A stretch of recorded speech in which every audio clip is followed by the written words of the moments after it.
is Kcal News Mornings.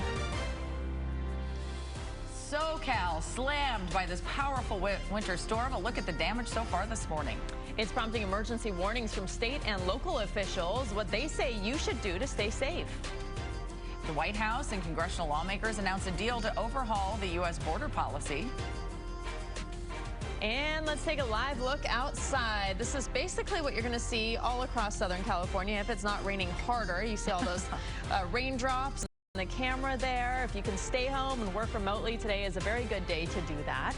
It's 9 o'clock on the dot right now. On the dot. Good morning. You are watching Kcal News Mornings at 9. Today is Monday, February 5th. I'm Jamie Yukas. I'm Rudy Shabazi. Thanks for joining us. We have team coverage of the storm slamming SoCal this morning. We have a look at traffic conditions with Kalina and then some storm damage from our reporter Rick Montanez, who's out in the field in just a minute. But first, a look at the weather conditions right now with meteorologist Paul Diano. Paul. And we're getting into rare territory here. Weather records go back about 147 years in Los Angeles. This could be, we'll know by midnight tonight, it could be the wettest two-day period in Los Angeles history. That's how much rain has fallen and is forecast to continue to fall. Long Beach, Palos Verdes, talked about you a lot over the past week. You have the heaviest rainfall right now. Let's head up the 605 to Downey.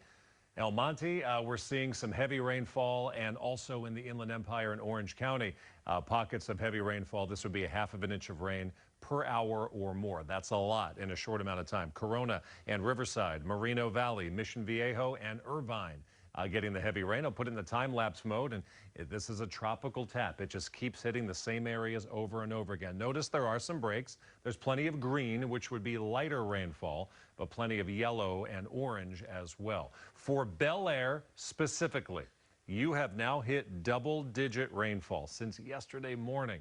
One of the wettest two-day periods in your city's history, and 60% of your average rainfall for the whole year has fallen over the past 24 hours. Snow in the mountains, snow level currently 5,000 feet. If you get above 7,000 feet, our highest mountains will end up with up to 48 inches of snow. And a flood watch continues for much of California, but all of Southern California through tomorrow. Roadway flooding at a minimum is going to be possible anytime you encounter that heavy rain. Let's talk more about traffic and the weather's impacts on it. Here's Kalina. Good morning. Hi, good morning. So I do want to start off in Orange County with some good news finally. We have a crash in lanes here. This is over on the shoulder and occupying that right lane, but initially it was blocking multiple lanes, so now it's just sticking to that one lane. The backup here continues to build out of Mission Viejo. Speeds down to 11 miles per hour. That's pretty much the only thing I have going on aside from the flooding on PCH into and out of Sunset Beach. This is a look at the 405 to the Sepulveda Pass. Still bumper to bumper. That rock slide and the signaler is still in effect southbound side before Sunset. The right lane is impacted.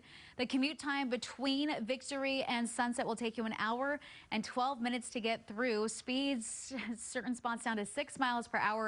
This is only an 8-mile stretch. It should only take you about 10 to 12 minutes to get through. Today, it will take you an hour and 12 minutes. We also still have the signaler. It's a rock slide as well. Southbound 5 to the southbound 110. That connector road is still closed. Ruta Bay, back to you. Kalina, thank you. Mud and debris flows on hillsides are causing headaches from homeowners and drivers this morning. Some of the worst is in Beverly Crest. That's where Kcal News reporter Rick Montanez is live on Caribou Lane to continue our team coverage this morning. Rick?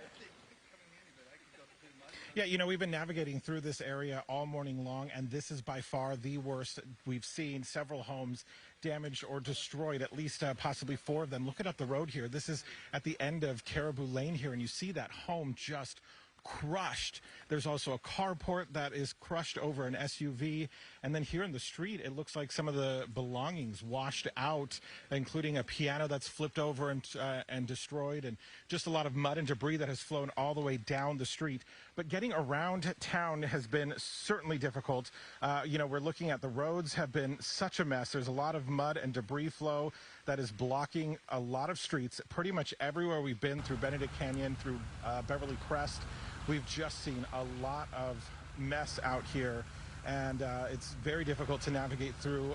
None of these roads that we've seen have any road closed signs or any warnings to let drivers know that there are problems, so everyone's really just left to their own to navigate through that, which has really been a very difficult problem. As we come back live here to this neighborhood, I mean, it is devastating to see this site here. So much destruction. We can only see what looks to be one home from here and then a carport, but I was hearing a neighbor talk about at least